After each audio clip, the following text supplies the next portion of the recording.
All right, welcome to the Next Level Life show. I'm your host, Bill Hargenrader, creator of the Next Level Life and best-selling author of Mars Journey, Call to Action. I'm here today with an amazing guest, Tom Scarda. Tom, welcome to the show.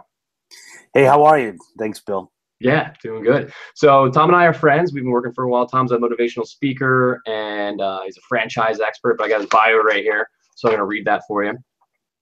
Tom has written 2 books, The Magic of Choosing Uncertainty, How to Manage Change, Embrace Fear, and Live a Fulfilled Life, and the #1 bestseller, Franchise Savvy. As a small business and franchise expert, Tom is often quoted and featured in magazines and newspapers and often appears on business news, TV shows. Tom is also an official certified franchise expert. He's owned and operated both franchise and non-franchise businesses. Tom was #1 franchisee of the year in one concept and failed miserably in another franchise concept. The lessons he learned from the failures what make him such an expert. In fact, he was recently named one of the top 50 business leaders on Long Island, and he's now a motivational speaker. Tom was also voted worst dancer at his daughter's wedding last March by his wife of 27 years, Gina. All right, Tom. So how did you get voted worst dancer? How'd that go down? The worst dancer thing is kind of noted in my family. I mean, since I'm married to my wife, who's a fantastic dancer, yeah. I'm like, tone deaf. I'm kind of like Elaine on Seinfeld in a lot of ways. Yeah, no, I'm with you. I'm actually, I love dancing, and I think I'm great. Nobody else thinks so. So, yeah, right. Maybe I'll try to. I think I'm great too. There you go. So let's go into your story. From what we've got a lot of things here, but we'll kind of focus on this. What motivates you to want to motivate other people? What's maybe some of your background and your story to let our watchers or listeners know a little more about Tom? Well, I don't even really know where to start, but I used to work for the New York City subway in 1987. All the way back then, I was hired as a subway conductor. So I was the guy that opened and closed the doors. If you ever rode the New York City subway, I made the announcements that you couldn't hear. Uptown me train, blah, blah, blah. That was me. So I did that for 13 years, and my wife Gina was really into like Tony Robbins back then. I mean, Tony had just kind of came about at that point, just started launching himself, right? And started reading one of his books, and I was like, wow, this is great. And just coincidentally, all of a sudden, I got hired. Actually, the Transit Authority in Manhattan hired a motivational speaker, and his name is Dr. John Diekman, and he was hired to help. He's actually a communications expert, and he was there to help conductors make better announcements. And they needed somebody who understood, the railroad and how, and could really be accepted by the folks that are doing the job, the blue collar folks. Sure. And so I got the job to work with this guy. And so for 4 years, he taught me how to speak. He taught me all about Zig Ziglar and all this motivational stuff, and it just kind of came into my life. And I kept on reading, and after about 13 years, I realized, this government work is really not for me. Funny story. One day, there was an old timer who was working in the subway. Probably it seemed like 100 years. He's like old grizzly guy with a beard and overweight, looked like he was going to have a heart attack at any minute. Right. And he's like, "Hey kid, this is a great job. You'll always have a shirt on your back. You'll never have a silk shirt, but you'll always have a shirt." And that hit me like a ton of bricks. I was like, wait, man, I'm working my butt off. I want a silk shirt. Other people have silk shirts. And I realized that if I really wanted to do what I wanted to do, have flexibility and a lifestyle and have, A1 vacations and drive the car I wanted, I needed to be a business owner. And I didn't know how to do that. And I realized that franchising is a business with training wheels. So I was actually matched by the company I now work with, FranChoice. I was matched to a smoothie and coffee franchise, built it, and within 4.5 years, I was blessed enough to sell it. And I semi-retired at 41 years old. And for the past 10 years, I've been helping people do the same thing. No, that's awesome. And you hit on a lot of different points there. And that's great how sometimes things come into our life. Speakers, books, people that can help us on the way with Dr. John Diekman, right? Mm-hmm. And then also just the messages that you get, the one that, the silk shirt, message. Some people would take that and just take that in stride, but you basically took that as a motivation. Like, no, that's not where I want to end up. Right. And it's a choice because I have a lot of buddies who are still there that started with me in 1987, and they're happy and they're fine. They're doing great. They have, a great life, and that's great.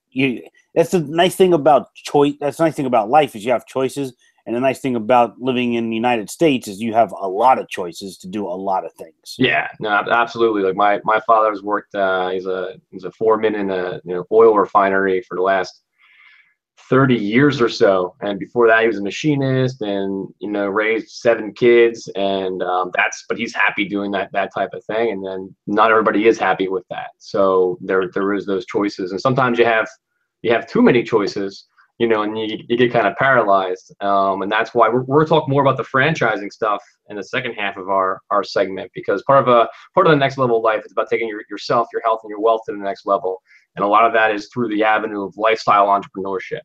And one of the issues with that is there's so many things like, what should I do? How can I do? And you mentioned it, franchising, it's a business with training wheels, and that might be an option for some people. Yep.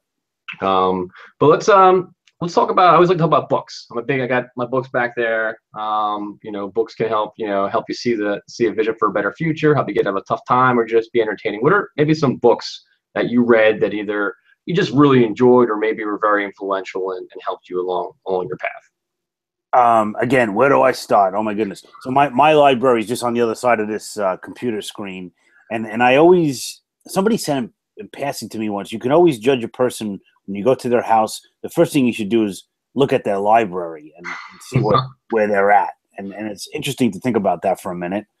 There's a few books that really, every book that I've ever read had some kind of gem in it, but some actually turned my life. So I think one thing that comes to mind is T. Harv Eker, the Millionaire Mindset. Yep. And actually, T. Harv Eker endorsed my books, Franchise Savvy, which I'm really proud of. Yeah.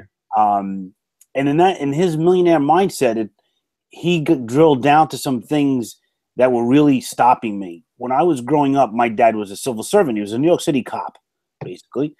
And he saw life through a different lens. And on my mom's side of the family, my 3 uncles, her brothers, owned a home heating oil business. And they worked their butts off, but they had a pretty nice lifestyle when they were home. But my father would always say, listen, you could have time or money, and you can't have both. And I come to realize in my entrepreneur road that you can have both. Yeah. You just need to know how to do that. And most entrepreneurs that just start from scratch and, like, hey, I don't know if you ever read The E-Myth by Michael Gerber. Oh, yeah. All right.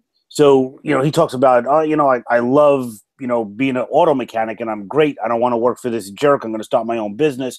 And you get into it and you do okay, but then you plateau because you don't know how to build the business. So you're under the hood. You're not marketing. You're not hiring people. Franchising teaches you how to do that and really have a lifestyle. And don't get me wrong, there's a lot of franchises out there where you are working 70 hours a week. Those are not ones that I would recommend.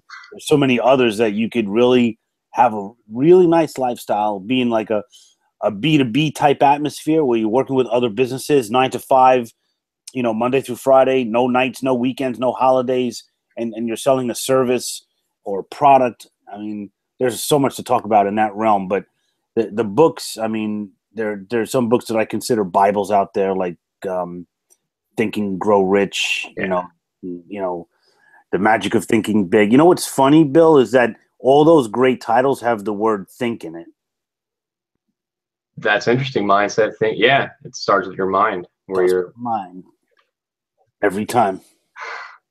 No, that's cool. Have you had a chance to read one of my favorite books, probably the book I gift the most to family, to friends, and to people in the lifestyle entrepreneur industry, people just starting out, the 4-Hour Work Week by Tim Ferriss. You don't gift my book? No, I'm kidding. That's number 2. That's number 2 on the list. That's usually Tim Ferriss's book, The 4-Hour Work Week, got me. Oh, if I follow the dots back, that's how I met you. If you really connect the dots, because he gave so many great ideas in that book that just totally changed my life. Man, where do I even start with that book? he talked about delegation and hiring a virtual assistant, even though they might be in a different country. You could do that for pennies on the dollar. Oh my goodness, there's just so many things. Just public relations, how to build yourself as an expert. Yeah. And I started that, you know, when I read that book, whenever that was, 4 or 5 years ago. And I've gotten to expert status because of some of the stuff that he said in his book. Yeah, no, totally. For me, just that concept of time freedom, you know, about having more time to do the things, about the outsourcing, about, you know, where implementing at work. So I still work a 9-to-5 job. I work a 9-to-5 job. I'm a consultant, innovation and cybersecurity strategist, you know, consultant. And I love that work. I'm passionate about that work. But if I'm driving into an office, you know, every day, so, you know, that takes up my time. You know, I got to put a suit on, you know, I got to drive however many, you know, it all adds up. So just by implementing more telework situations, I can still get that value, let's say 4 or 5 hours that I can now put into doing, you know, stuff like this right now. Yeah, that's why I get that out to so many people, because it just switches the mindset from let me work hard and then be happy someday, and like, let's do more of what we want to do now. So that's great. I'm great. Yeah. I think one of my favorite quotes, and I don't know who said it, is you can always make more money, but you can't make more time. There you go. So no, that's true. Fill your time now with great stuff. It's good. You know? We'll have to find out who said that. But we're gonna do is we're gonna list these books under the video. So if anybody's, you know, going through and watching, we'll have links to where you can get them. So books are important. What about some individuals? I mentioned, you mentioned Dr. John Diekman, but anybody else that has really influenced you, or somebody that you've seen, maybe not even like personally, maybe you looked up to and, you know, said, hey, they're doing it, I can do it, or what are your thoughts on that? There's different aspects, right? So from the entrepreneurial realm, you know, there's people I've run into in my life that are doing stuff, you know, for themselves, and, you know, hook or crook, they're gonna make it work. And that's very inspiring to me, because I always thought that, you know, you really need a job, you need to pay your bills, and, you know, and make a living. And I came to realize, as Neil Donald Walsh says, if you're making a living, if you think you're here to make a living, you're really making a dying, and that ain't no fun. So you know, specific people I've run into, just little business owners, entrepreneurs that are local here to where I live. And then, you know, then there's the people like, you know, the Tony Robbins and the Brendan Burchards, who have really helped me focus my attention. I mean, I was lucky enough to meet Bo Eason, who you and I have worked with in developing, you know, your personal story. And Bo himself has a dynamic story, which really draws you in and says, you know what, I realize I got to work to make this happen. Yeah. And nothing's for free. And I think, you know, I have some family members that I really look up to. I have an uncle who was a firefighter, New York City firefighter, retired now. His name is Angelo Vasquez. And Uncle Angelo was just always there, man. Always there for family, always the guy. Yeah. Phenomenal stuff. You know, my dad was always somebody that I looked up to, because he didn't have the entrepreneurial mindset, and he admits it. He goes, I just don't have the chutzpah to do that. You know, I need to make money. I need to have a job. But he'll work back in the day, he worked 3 jobs at once in order to, you know, pay the bills for my mom and me and my 2 younger brothers. No, I was just gonna say that's the firefighter. My dad was a firefighter, and he worked, you know, 40 hours plus overtime, plus he had a, you know, construction company on the weekends and nights that my brothers and I would provide a labor force for. And he was a volunteer firefighter, so, you know, seeing him doing all these different things was probably for me just a major influence. But you said something that's great about those influences. But you said something about, you know, personal story and about bringing more of that in. And we did work with Bo Eason and even Brendan Burchard and things of that nature. Was there some point where you started integrating more of your personal story into like either your motivational speaking or into your franchising? And then if there was some point that you did that, have you seen a change or a difference in reaction or response, or, you know, things of that nature? It's interesting. I always was very guarded about my story. I figured people don't want to hear about my crap, you know. Yeah. Um, but I found that being personal is universal, as Bo Eason says. Yeah. And so when I talk about personal stuff, it seems that I bond with people much greater. And it's and to that end, when I started working with this franchise consulting company, Franchoice, 10 years ago in 2005. They're based in Minneapolis, Minnesota, or Minneapolis, Minnesota, as they say. Huh. Right. And they actually, one person there said to me, "You're not going to be able to sell a franchise outside of New York with that accent you have." So I was very guarded about that, and I actually went to accent training to try to get rid of my accent. And every time I would let the accent slip out, people would say to me, "Oh my goodness, you remind me of my cousins in New Jersey," or whatever. And it was a bonding thing. Yeah. So I decided to just like let it rip. And so I don't apologize for it anymore, Yeah, that's awesome. So but to answer your question, I started letting out more and more of my story. And we went through a really interesting exercise with Bo, and it was before I met you. I remember it was the very first meeting I had with Bo, and there was 50 of us in a room or whatever, and he said, "Write down the 10 coolest things about you, or the 10 or things that people don't know about, or whatever." And I wrote down these things. I'm a pilot, and I drove trains in New York City, and blah blah, all this stuff. And there was also a time in my life for 4 years I was in a motorcycle gang. Yeah. And I wrote that down, and this lady Shahir, who was sitting next to me, Bo said, "Okay, now you wrote down your 10 things. Swap your paper with your neighbor." Next to this lady who's, East Indian descent, and her name is Shahir, and she's looked at my list, and they said, "Okay, what story do you want to hear about?" And she said, "I want to hear about the motorcycle gang." And I'm like, "Oh my God, I don't want to talk about that." And because I suppressed it for so many years. Sure. And now it's become a regular part of my story. For the past year, since I've been, with Bo, year and a half, learning how to tell the story, I've been using it. And people are fascinated. And I was like, I thought people would judge me. And I find that people really don't judge you. They're interested in hearing what you talk about. Yeah. No, I find that as well. A couple of things. One is the personal story. I'll put a link to it. You have it on YouTube, right? Mm-hmm. You still have that? Yeah. So I'll put a link to the story. Yeah. It's just for your information. It's Tom Scarda Story Warrior on YouTube. Okay. Cool. And the other thing is, if you don't originally or back a long time ago, I had the same type of thinking, especially in the cybersecurity realm, or innovation consulting. And it was always like, hey, A, B, C, D, or hey, point 1, point 2, point 3. And then, that felt foreign to me. And then just kind of naturally getting more of my personal story, naturally of how I did things, or how did I implement cybersecurity when I was in Iraq and in the Army, and, into crit, and all that stuff. And then once you just get a little bit of that in there, then people want to hear more about, 1, 2, 3, X, Y, Z. Yeah. So yeah, it's definitely a game changer in that way. No question. So, yeah. So we're about halfway through the show.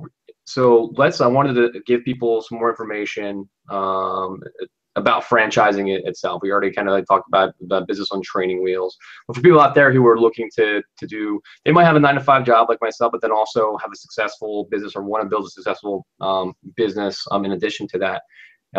Can a franchise work for someone like that? And then also maybe you can give background on just what is franchising. I might see a magazine entrepreneur. It's got a list of 100 franchises. What do I do with that? Right. Tons of stuff you could go on about, but maybe those 2 or 3 things would be helpful. Yeah. So franchising is not for everyone. So you have to understand what it is. So essentially, you're buying the rights to sell a product or service in your typically exclusive territory.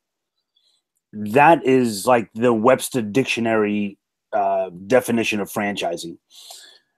Within franchising, there's more than 3,500 companies that span 90 different industries.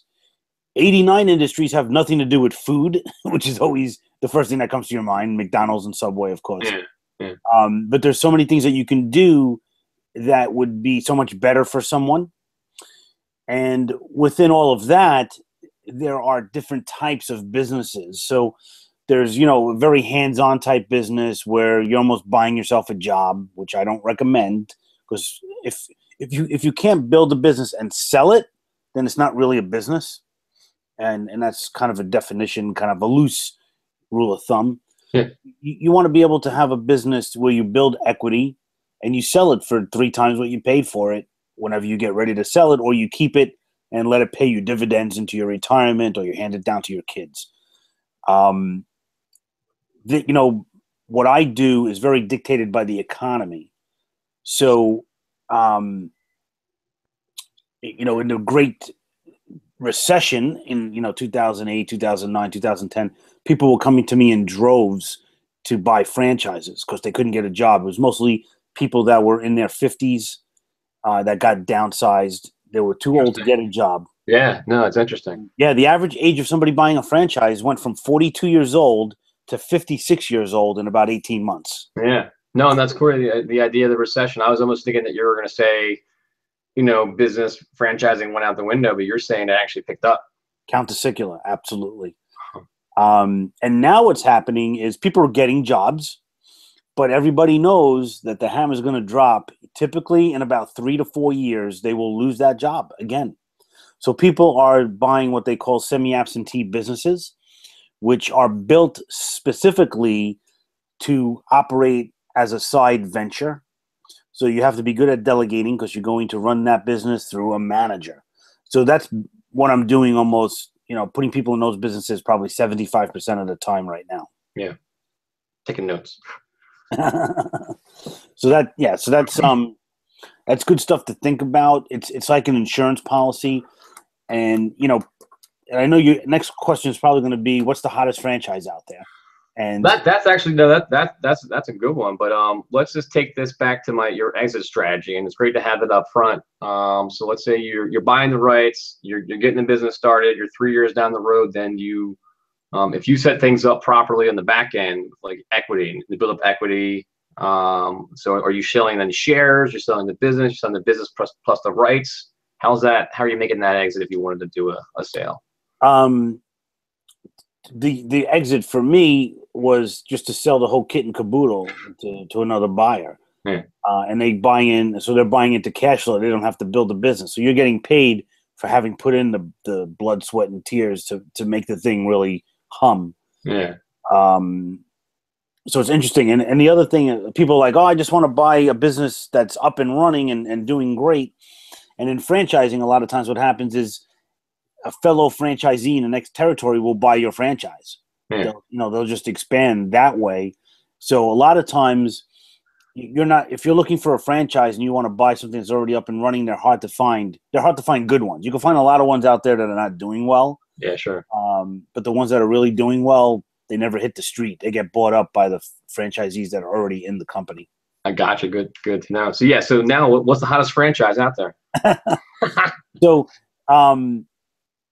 it's interesting. It depends on the person. It's like saying who's the best looking actress in Hollywood. Depends on what you like. You know, blonde, brunette. You know, there's so many different things. So it's really what's good for you.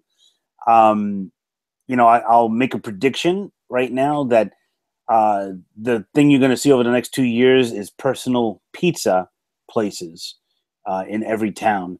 So instead of just having a pizza, the whole family goes in and orders their own personal 12-inch pie. That's really, it's hot. It's cool. Majority of Americans have eaten a slice of pizza within the last 30 days. I think Right. maybe it's within the last 2 weeks. I forget what the stat is, but every American eats pizza just about. And what they've done is really doubled their profits. So each one of those 12-inch pizzas are like, you know, between $8 and $12. And then you bring in your family of 4 and, you're spending $50, $60 on pizza, where if you just bought a pie, it would have cost you $20. Right. So we got the pizza angle. So we got that. So I'm just trying to think. So we got the franchises. When you get that list at the back of Entrepreneur magazine, is it possible, and it sounds like a loaded question, but it's a real question. Can you navigate the franchise realm on your own? Do you help people navigate that? This is actually a real question. I don't really know the answer to this question. Like Yeah. what are the options somebody has? Well, yeah, you could go figure it out yourself. Most people make a mistake. There's 4 pitfalls that people make or fall into when they're buying a franchise. Hmm. Most of the time, 99% of the time, a franchise is a second career. And people go with kind of myths that they hear, such as you should buy something that speaks to your passion or your hobby, because if you love what you do every day, it's never work. That may be true, but if you love golf and you buy a golf franchise, chances are you're going to hate golf in about 6 months if you're trying to pay a mortgage with it. So I say try to find a business that will help you golf to your heart's content, and not be in that business, but enjoy that hobby. To go to those lists, there's a few different lists out there, but none of them really talk about the things that you really need to know about. Like there's always like the top 10 frequently asked questions that people ask about franchising.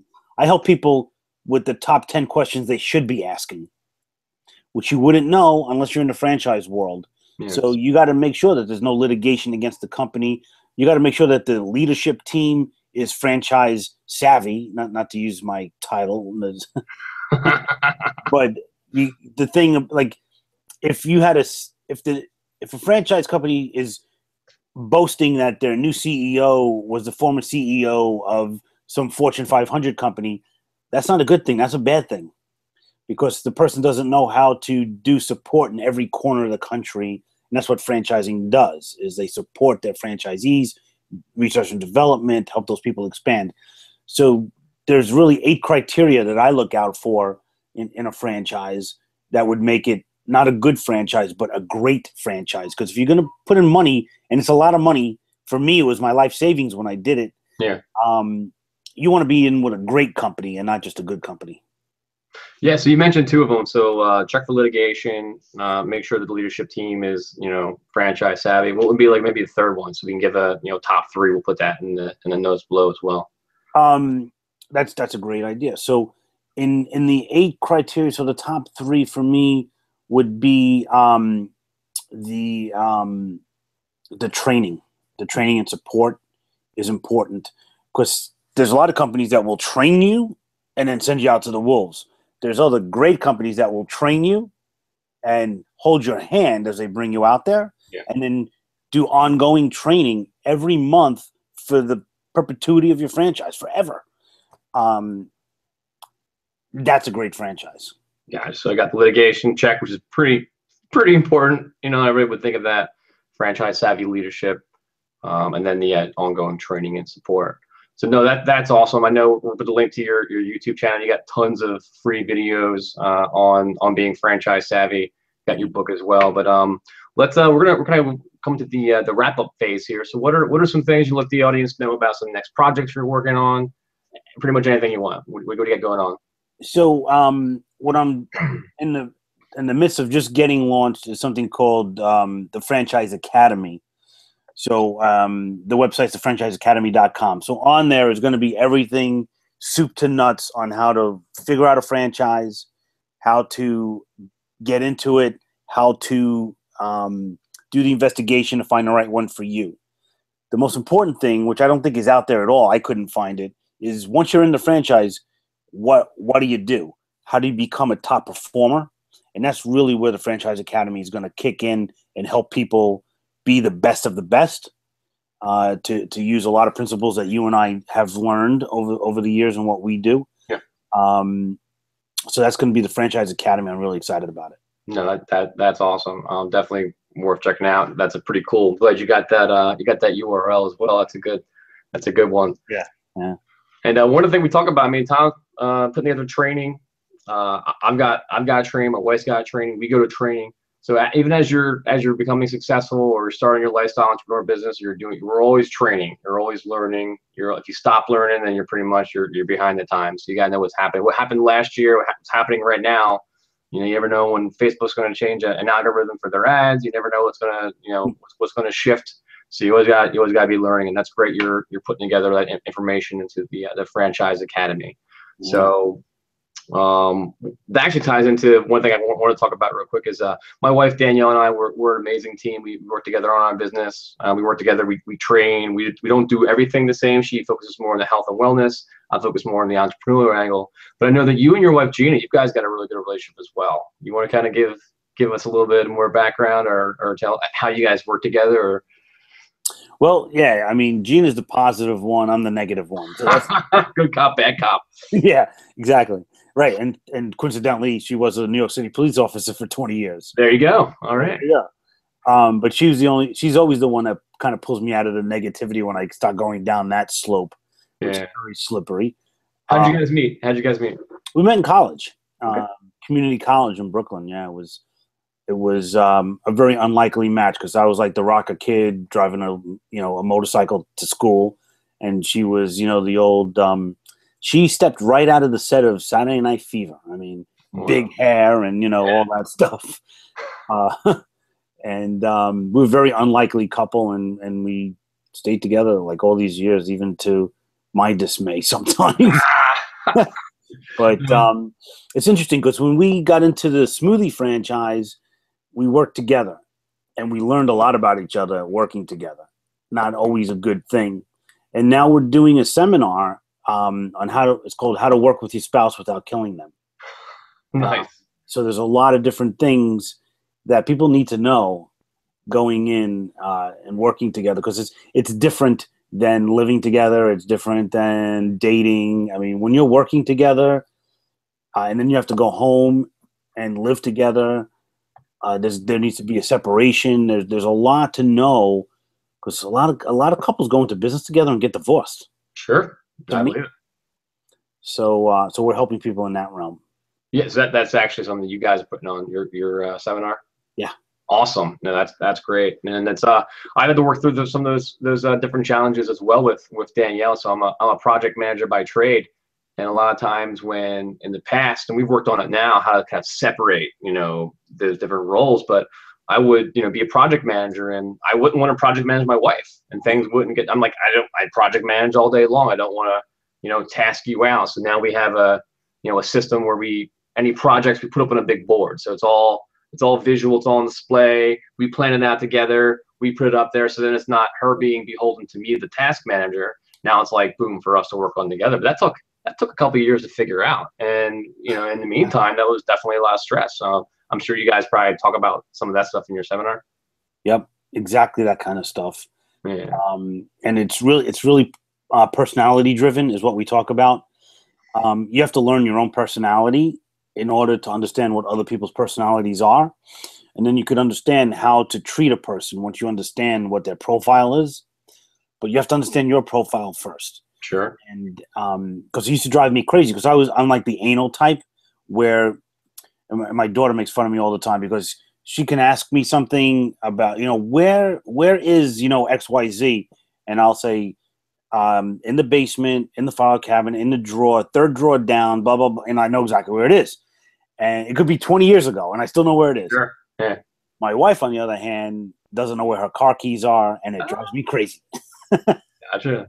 But now I understand that's who she is, and now I love her for that. Yeah. No, that's perfect. Yeah, my wife and I, we met actually in all places, Cancun. She was on vacation. I just got back from Iraq, and I went somewhere with my brother. I wanted to see more of the world. I'm like, I want to travel more, so I went to Cancun.